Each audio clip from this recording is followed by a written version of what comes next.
कहीं बैलों को काटने की छूट, कहीं 18 वर्ष से ऊपर की गाय को मारने की छूट, कहीं 14 वर्ष के ऊपर की गाय को, कहीं बछड़े को मारने की छूट। इस प्रकार के भिन्न भिन्न कानून बने, जो बाद में 3 स्टेट हमारे बढ़ गए, राज्यों का विभाजन हुआ, तो आज के 20 राज्य, उसमें से रणवीर संहिता 370 हटने के बाद हट गई, तो 19 राज्यों में आज थोड़ी बहुत अंश में कहीं न कहीं गोवंश हत्या प्रतिबंध का कानून या दंडनीय अपराध माना जाता है।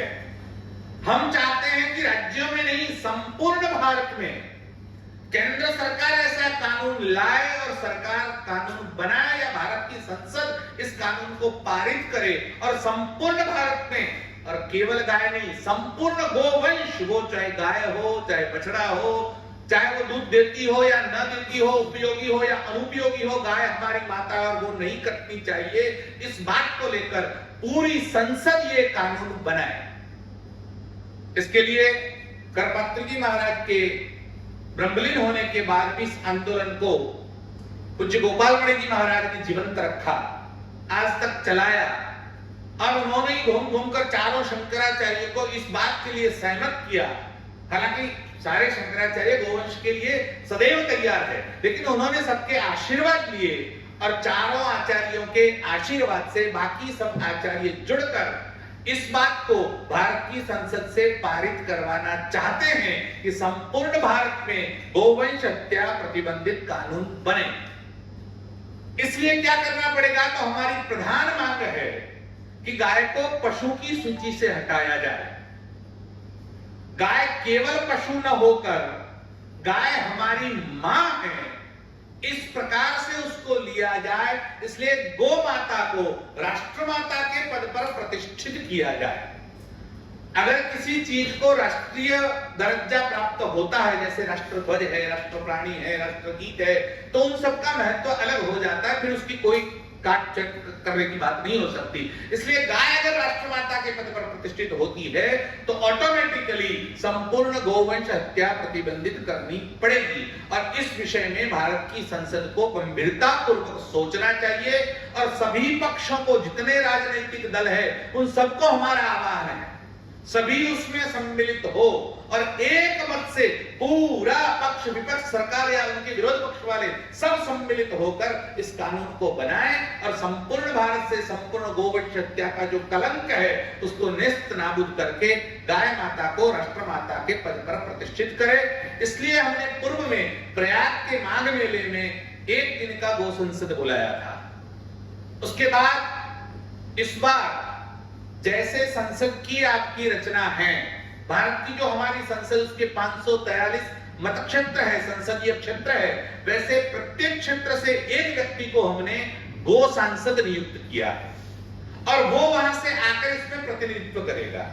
ऐसे 543 लोग और इसके अलावा साधु संत, वो कल से यहाँ जो दिल्ली में गो संसद आयोजित होने जा रही है उसमें सब प्रतिनिधित्व करेंगे और चारों शंकराचार्यों के आशीर्वाद से ज्योतिर्मठ के शंकराचार्य स्वामी अभिमुक्तेश्वरानंद सरस्वती जी उसकी अध्यक्षता करेंगे। और जैसे संसद में बिल पारित किया जाता है, विधेयक लाया जाता है, उसी प्रकार से गौवंश हत्या प्रतिबंधित विधेयक वहां प्रस्तुत किया जाएगा। कल दोपहर को 3 बजे इस प्रकार का विधेयक लाया जाएगा। फिर उसके ऊपर 3 दिन चर्चा होगी। जैसे संसद में कोई बिल आता है तो उसके ऊपर चर्चा होती है, तो सभी सांसद जहां जहां से आए होंगे राज्यवार, वो सभी उसमें अपना मत रखेंगे, संशोधन करना पड़ा तो संशोधन करेंगे और उस बिल को 5 तारीख को पारित किया जाएगा और 6 तारीख को पब्लिक के लिए उस बिल को तालकटोरा स्टेडियम में आम पब्लिक में रखा जाएगा और पब्लिक पे उससे ओपिनियन मांगे जाएंगे। अगर कोई ओपिनियन होता है तो 10-15 दिन, महीने का समय निश्चित किया जाएगा। उस समयावधि के बाद उस बिल को भारत के राष्ट्रपति, भारत के प्रधानमंत्री, भारत के गृह मंत्री या भारत के सारे सांसदों और राज्यपालों को भेजा जाएगा और उनसे ये गुजारिश की जाएगी कि आपको हम मौका देते हैं कि आप भारत में संपूर्ण गोवंश हत्या प्रतिबंधित करके गौ माता को राष्ट्र माता के पद पर प्रतिष्ठित करें। हमें किसी राजनीतिक दल से कोई लेना देना नहीं है। आप जो लोग राजनीति करते हैं वो करें, हमें राजनीति नहीं करनी है। हमारी बात गाय की है। आज कौन सच्चा हिंदू और कौन अच्छा हिंदू, इसकी होड़ संसद में लगी है। विपक्ष ये बताने पर तुला है कि हम सच्चे हिंदू हैं, और सरकार के लोग ये बताने पर तुले हैं कि हम सच्चे हिंदू हैं। आप दोनों सच्चे हिंदू हैं। सच्चा हिंदू वही है जो गाय की बात करेगा। इसलिए हमारी बात तो यह है कि जो गाय की बात करेगा वही सच्चा हिंदू है। अगर आप सच्चे हिंदू हैं तो 75 साल से दोनों पक्षी सरकार हमने देख ली। दूसरे लोगों ने 50 साल शासन किया, ये भी 10 साल से आए हैं, बीच में भी 5 साल रह के गए, अभी भी आपके पास समय है। तो आप चाहे ये हो चाहे वो हो, आप आइए और इस दो जो प्रस्ताव है, हमारा जो बिल है, जो विधेयक है, उसको भारत की संसद में पारित करवाकर कानून बनाकर गौ माता को राष्ट्र माता के पद पर प्रतिष्ठित करिए। हम मौका देते हैं, अगर ये भारत की संसद पारित करती है और ऐसा कानून बनता है तो हम उसका धन्यवाद और स्वागत करेंगे और पूरे सनातनी हिंदू समाज भारत भर में उत्सव मनाएगा। अगर नहीं होता है तो हमको इस बात को गांव-गांव तक ले जाना पड़ेगा, जन जन को तैयार करना पड़ेगा, एक एक जगह पर आंदोलन होगा और ये स्वयं स्फूर्त आंदोलन जो है उसको हम घर घर तक, जन जन तक ले जाएंगे और इनको किसी भी प्रकार से गौ माता को राष्ट्र माता के पद पर प्रतिष्ठित करने के लिए इस आंदोलन को वेग दिया जाएगा और पहुंचाया जाएगा। इसीलिए ये गो संसद 5 दिन के लिए शंकराचार्य जी की अध्यक्षता में दिल्ली में होने जा रहा है। कल से ही आरंभ होगा और दोपहर को 12 से 4 बजे तक 4 घंटे के लिए प्रतिदिन वो गो संसद बैठेगा। आप सब उसमें सादर आमंत्रित हैं। आप आइए, उस बिल को पढ़िए, उसको प्रसारित करिए, लोगों तक पहुंचाइए और हम सब साथ मिलकर आपके सहयोग से गौ माता को राष्ट्र माता के पद पर प्रतिष्ठित करें। इसी विषय के लिए 5 दिन के लिए गो संसद बैठेगा।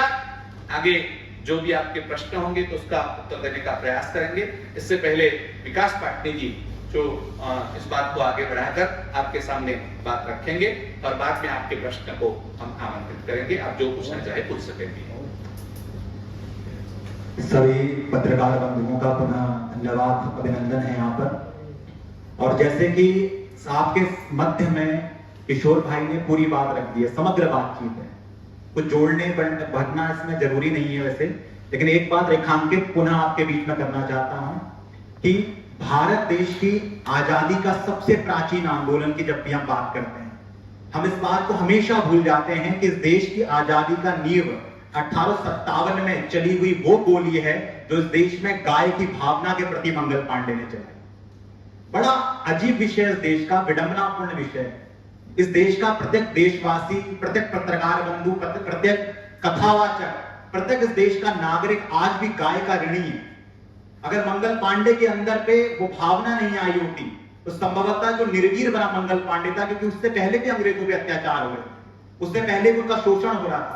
मंगल पांडे को ज्यादा समस्या उस दिन हुई जब उसे पता लगा कि गाय के चरम का प्रयोग किया जा रहा है। निर्वीर बना मंगल पांडे उस देश के अंदर देशभक्त हो गया, सूरवीर हो गया और प्रथम क्रांतिकारी इस देश के अंदर पे आया।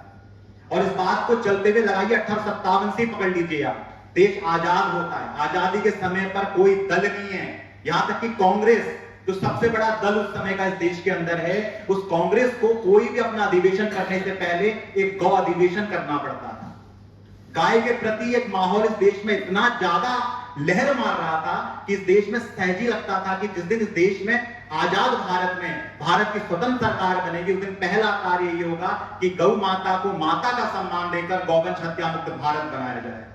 लेकिन आज तक ये दिन तो नहीं आ पाया और इसी पीड़ा के कारण देश में जगतगुरु शंकराचार्य परंपरा को पुनः जो उनका उत्कर्ष है, जो उनका कार्य है, उस कार्य को बढ़ाते हुए धर्म सम्राट हमारे आप सब इस बात के परिचय देने की जरूरत नहीं है कि ऐसे संत देश के जिन्होंने इस देश में ऐतिहासिक आंदोलन 1966 में किया और धर्म पीठों ने देश की संसद के सामने इस बात को दोहराया था कि इस काम को त्वरित कर दीजिए। अगर ये काम कर देंगे आप तो इसके अलावा कुछ भी कार्य शेष नहीं होता और इससे बड़ा कार्य हम कुछ नहीं समझते।